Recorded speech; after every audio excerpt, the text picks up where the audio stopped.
જૂનાગઢ જિલ્લાના કેશોદમાં ધર્મનો ધ્વજ લહેરાવી સમગ્ર વિસ્તારના લોકોને પ્રેરણા પૂરી પાડતી એકમાત્ર ગુજરાતની પ્રથમ ડીવાયએસપી ઓફિસ છે.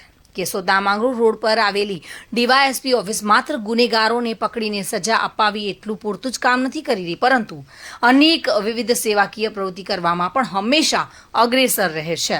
કેશોદ ખાતે પૂર્વ ડીવાયએસપી ગઢવીની અધ્યક્ષતામાં ગુજરાતના મુખ્યમંત્રી વિજય રૂપાણી દ્વારા લોકાર્પણ થયેલ પોલીસ અધિક્ષકની કચેરીને પૂર્વ ડીવાયએસપી ગઢવી અને તેમના સમગ્ર સ્ટાફના સહિયારા પ્રયાસથી અલગ અલગ ફૂલ, ઝાડ તેમજ લોકોને છાંયડો આપતા વૃક્ષો તેમજ તમામ પ્રકારની સજાવટ કરવામાં આવી છે અને સાથે જ ગાયોના રક્ષણ કરનાર ભગવાન દ્વારિકાધીશ અને ગાયની પ્રતિમા પણ મૂકવામાં આવી છે.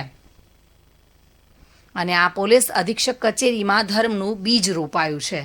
નજીકની ઝૂંપડપટ્ટી વિસ્તારના લોકોના બાળકો ફક્ત રખડતા હતા તે પણ ભણતર તરફ વળ્યા છે અને આજે પણ પોલીસ અધિક્ષક કચેરી નજીક ઝૂંપડપટ્ટી વિસ્તારના લોકોની સુખાકારીનું જ નહીં પરંતુ જરૂરિયાત પ્રમાણે મેડિકલ ટ્રીટમેન્ટ, સારવાર તથા અનેક પ્રકારની સુખ સુવિધાઓ તથા બાળકો માટે કાયમી અલગ અલગ નાસ્તાઓની પણ વ્યવસ્થા કરવામાં આવે છે.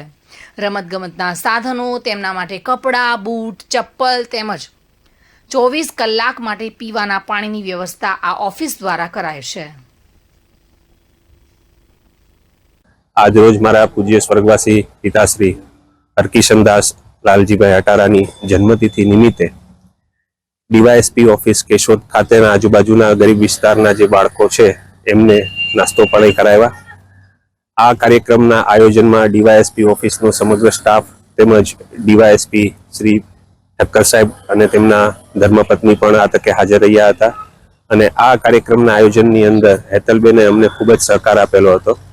આજના મારા પૂજ્ય સ્વર્ગવાસી પિતાશ્રીની પુણ્યતિથિ જન્મતિથિ નિમિત્તે મને આ એક લોકોને, ગરીબ દર્દીઓને નાસ્તો કરાવવાની ઈચ્છા થઈ અને એક સમાજમાં મેસેજ આપવા પણ માગું છું કે આપણે જે વેસ્ટર્ન કલ્ચર પ્રમાણે આપણા જન્મદિનની કે કોઈ પણ કાર્યક્રમની ઉજવણી કરતા હોઈએ તેના બદલે આપણી આજુબાજુના વિસ્તારમાં જે ગરીબ પછાત વર્ગના લોકો છે એમને આપણે આવી રીતે મદદરૂપ થઈ અને આપણી ખુશી એમની સાથે પણ શેર કરીએ અને એમને પણ આપણી ખુશીમાં સહભાગી બનાવીએ તો આપણે પણ સમાજ માટે કંઈક સારું કરી શકશું એવું મારું માનવું છે. જો આપને યોગ્ય લાગે તો આપ પણ આવું કરો એવી નમ્ર વિનંતી છે.